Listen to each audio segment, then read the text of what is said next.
so we can try to resolve this quickly. Right, we did change that.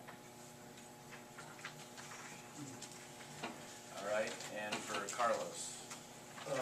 First of all, I'd like to comment on the little speech y'all all gave about the teachers that's retiring. That's very touching. Because I have a speech also about Coach Nisi. You know, my daughter's only in the 7th grade. Coach Nisi deals a lot with the high school girls. She comes down to the middle school, helps out with the girls, which I feel she's a positive role model for her and the rest of the kids. One thing I haven't seen in the school district is teen pregnancy. I'm not trying to say that, you know, she has a lot to do with it, but I feel she has a big part of that. A lot of them kids go to her when they need someone to talk to. And I feel on one hand, y'all don't want somebody like that in the community to help these kids on a positive level. But on the other end, y'all have another coach that's degrading these kids, using the N-word, which is very unacceptable, and y'all fighting so hard to keep them. That's which I don't understand. And I had a conversation the last board meeting out in the parking lot that actually was presented to me and another parent, Mr. Christian, by you, Mr. K, you, Mr. Fox, and you, Mr. Burke. And I'm going to tell you how the conversation went, so you don't say, oh, I'm a board member, president, I can't speak on it. Your exact words was, I understand your frustration. It's the superintendent's fault. She drug her foot on all this. Okay, I say, now it's in your hands. What are you going to do about it? All three of y'all. We told Coach Pop to resign. That's the best thing to do. Now everything is in your hand, and y'all still pussyfooting around.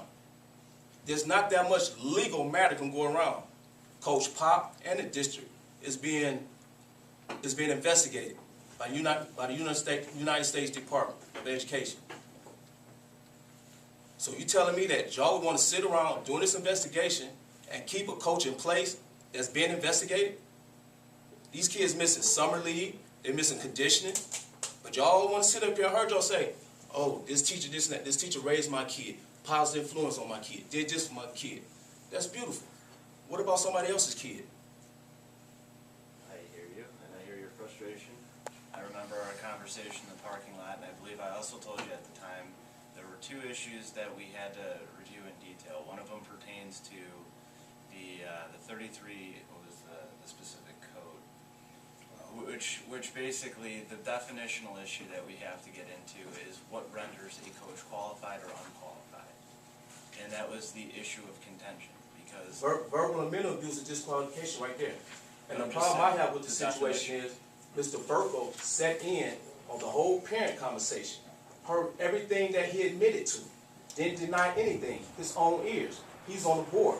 When are you going to stand up as a man, and when it's so bad, you're a social worker dealing with kids. When are you going to stand up and say, okay, it's time for somebody to fight for these kids? I understand he's the president. He wasn't in there. You were in there. You heard everything. Yes, I did. So when are you going to sit up there and present yourself to them? We shouldn't have to be here. This happened back in February. You're absolutely correct. It did, February or January? February 8th. February 8th, thank you. February 8th. I did file, I guess for lack of a better term, file a report and inform the board of what took place during that meeting. I've expressed my personal views and opinions on the situation to the board in executive session. Unfortunately, I am not allowed to reveal what is said during executive session to the public. But my views, my opinions, I believe all the board members are very well aware of it. Unfortunately, this is not a one-person decision, as you know, Mr. K has said. It is a decision of the body. That takes a majority decision. Yes. Okay, so my understanding is when y'all get ready to table something, that's because basically it's not going into a majority rule as far as accepting it. So in order to make sure that it doesn't go down, you want to table it. No, it's because... No, it means that there's other factors that have come to light that we were not privy to in a timely fashion or before today's events that we need time to look into and evaluate.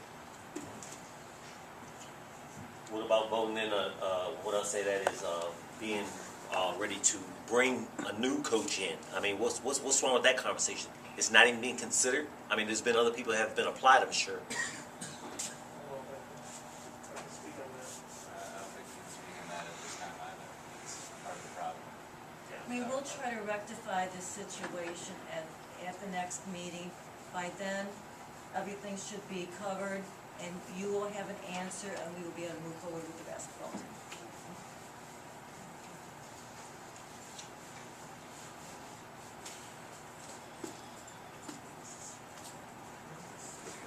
Sheet, so with that, we go into our last item, which is new business, the Latchkey Program 2012.